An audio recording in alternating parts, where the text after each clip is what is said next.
Yes everyone, welcome back.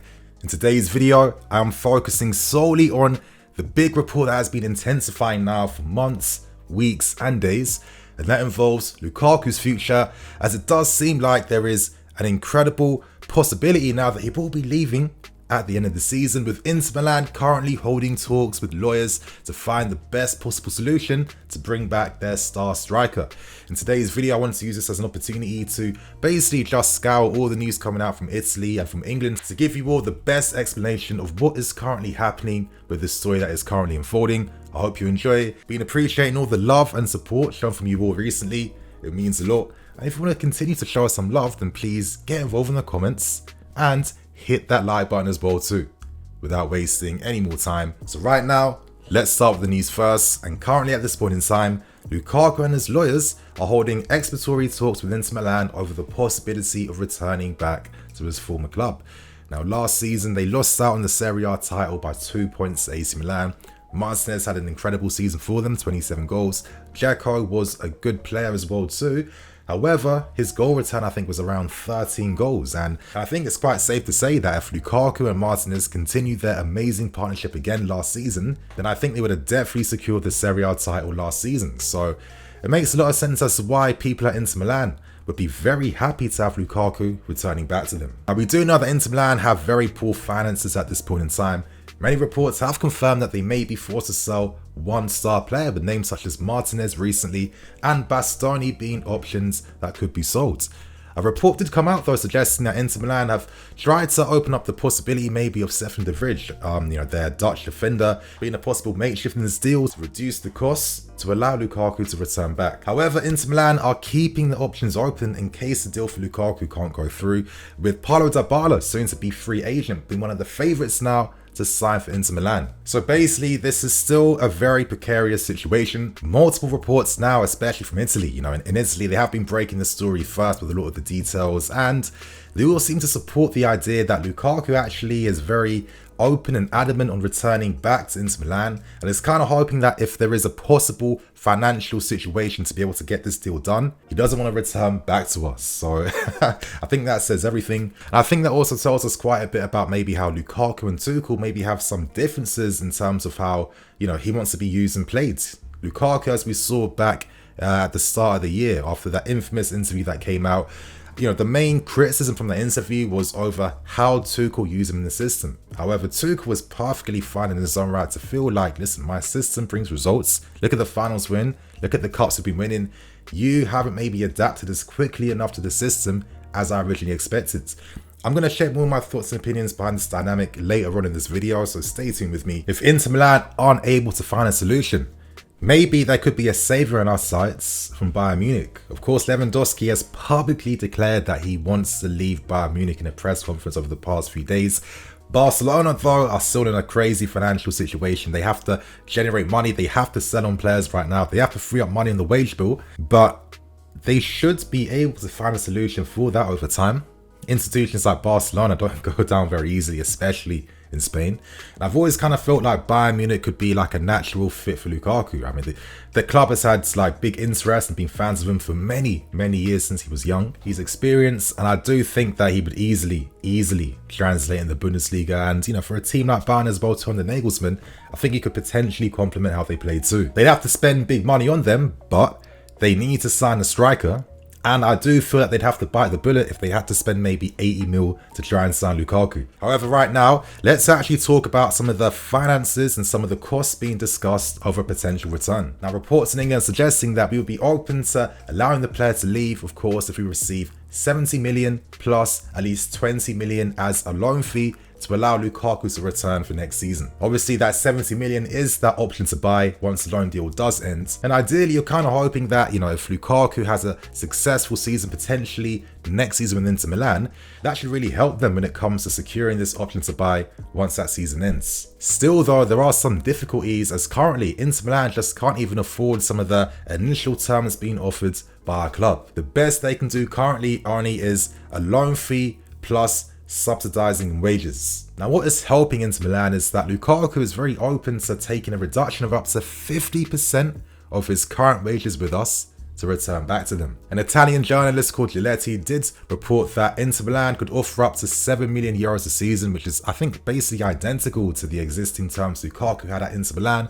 before he signed for us. However, we do not plan to subsidise his contract if he does leave on loan, but in my personal opinion, I don't know how concrete this would be, because of course we have a window we have to move actively in, and if there's a big possibility to move out a player that maybe now is, wants to move on, doesn't want to be here anymore, we can't waste time with that. And I say this because, the Zark and Zella from Goal.com did kind of drop another report confirming that maybe a salary reduction of 40 to 50% could be enough for Lukaku to return back. But who knows, with more negotiations, as long as we're able to collect a sizable portion of his 12 million a year wages, then I think personally a deal can most definitely go through. Now, of course, I do want to share some more thoughts and opinions behind the story. And for me, it's a precarious situation because Lukaku now, he can't afford to burn ties with the club, so he does have to be smart. Of course, everything now is dependent on Inter Milan finding financial solutions to make this deal happen. If that didn't happen, if that wasn't to come, there's no way Lukaku is going to jeopardize his spot in the World Cup. We know that normally with big international tournaments like this, football players at the highest level have their eyes set on representing their nations and performing to the very best of their abilities. I'd imagine one of the reasons behind why Lukaku would even feel more adamant now to want to leave and return back is to make sure that he's going into that World Cup on top form, because the best players want to win the World Cup to improve that legacy. It's very interesting that recently Lukaku did depart with his agent in Pastorello, and I was of the belief that they had a good relationship. We know that Pastorello came out publicly to state that, and kind of confirm that yes, there is something happening now with Lukaku in Inter Milan. Is that the reason why maybe Lukaku decided to leave him? Because, he doesn't want to be in another situation where maybe third parties are speaking for him after the reaction he got from that interview that happened at the start of the year. So I can understand the reasoning behind that. I look at Pastorello in greater detail. I always think about Milan. The guy's on, I think, 120k per week. Yes, I understand when you're signing as a free agent, you can command more money because there's no transfer fee to pay. You probably got a nice signing on fee, and I'm sure Pastorello got very nice agent fees as well too. My personal hunch, because I have nothing concrete, but it's my personal educated hunch, is that Pastorello played a big part in maybe persuading Lukaku to leave Inter Milan, to entice Lukaku to return back to Chelsea, where we all know that Lukaku, who's a Chelsea fan, has always had a dream of, being a star striker for us, to follow in the steps from his idol and Didier Drogba. I was of the belief that maybe Lukaku would have been happy to stay at Inter Milan, however, with more pressure, with the finances, which would definitely help Inter Milan too, of course, boost his career, and the possibility of, actually potentially creating a legacy at Chelsea. I think all these factors combine to entice the player to take that risk and sign for us. But I think now, after a few months after both Tuchel and himself realised that they aren't as compatible together, I think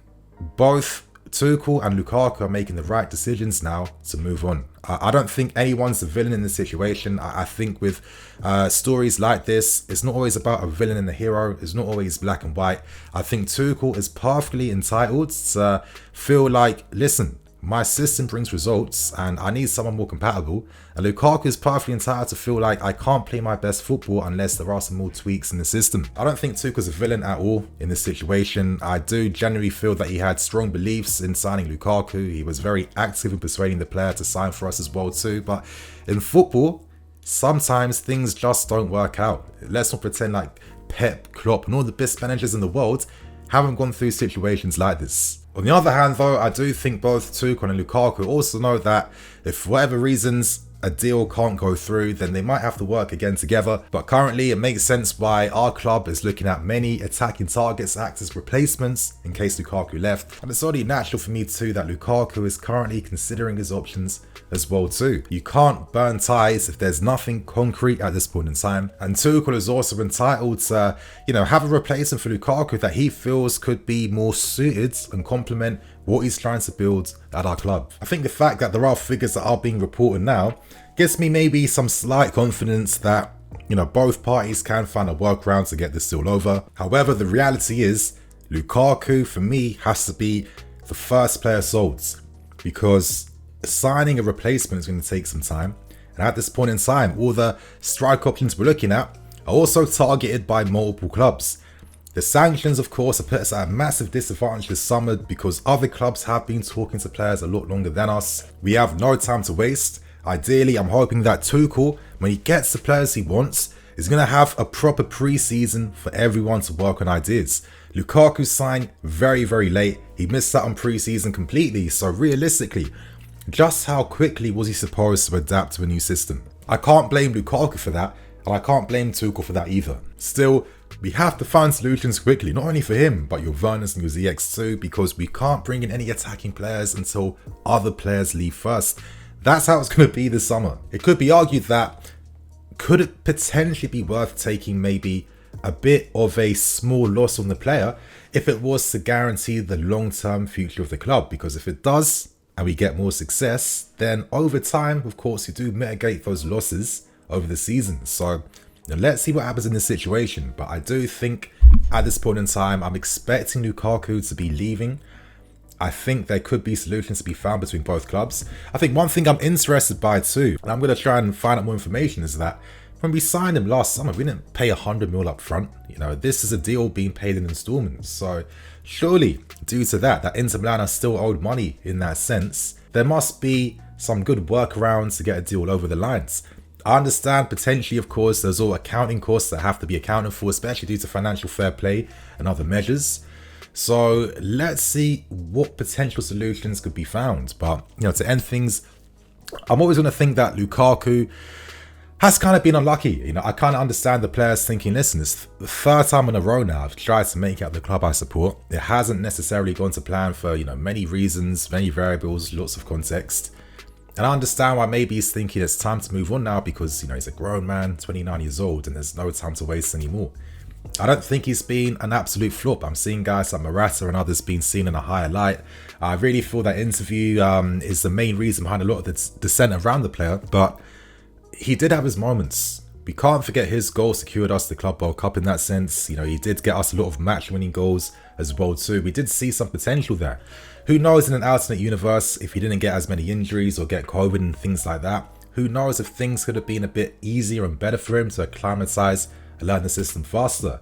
I'd imagine too, missing out on players like Chilwell and Reece James for parts of the season too ain't going to help with creativity from the wide areas too. But I think ultimately, I just think that this is like a chicken and egg situation. I just think that they're just not compatible, and I think that's okay sometimes, you know. It's just life, it's reality, but right now we have to just, you know, bite the bullet. I think we have to move them on now, and we have to get ready to secure the players right now to, you know, help us get back for next season. So you guys, on that note, share your thoughts and opinions below.